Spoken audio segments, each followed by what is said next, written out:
In today's episode of the Let's Talk Trading podcast, we're going to talk about why 90% of traders fail, even when they know all the right strategies.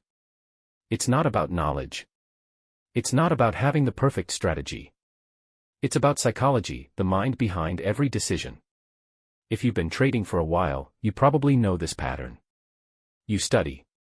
You learn every indicator, every candlestick, every strategy you can find. You backtest. You think you've finally figured it out. But then you go live, and suddenly everything changes. You hesitate to enter. You close winners too early. You move your stop loss, hoping the market turns around. And when it doesn't, you start searching for another strategy.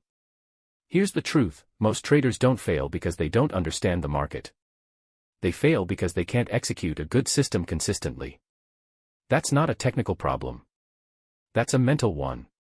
The real reason 90% of traders fail is because they never master their emotional responses: fear, greed, impatience, and doubt. Fear makes you close trades too early. Greed makes you hold them too long. Impatience pushes you to overtrade, and doubt makes you abandon your system right before it starts working. The market doesn't punish knowledge.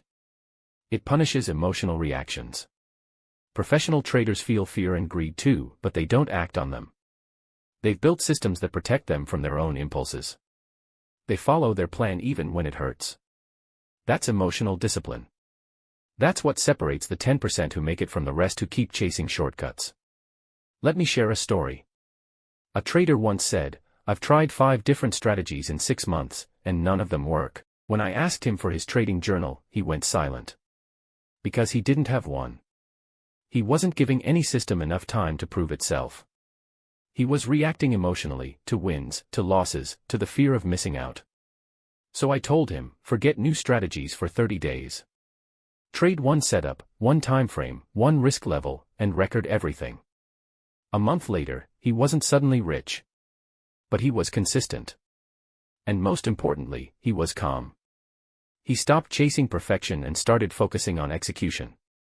That was his turning point. So here's the lesson. You don't need more indicators, you need more discipline. Before your next trade, ask yourself, do I have a process I trust? Am I managing risk or chasing results? Am I reacting or responding?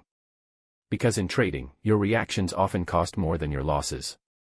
The true battle isn't between you and the market. It's between your emotions and your discipline. Master the mind, and the charts will follow. If this episode gave you something to think about, subscribe and share it with a trader who needs to hear this message. Take care and see you in the next episode.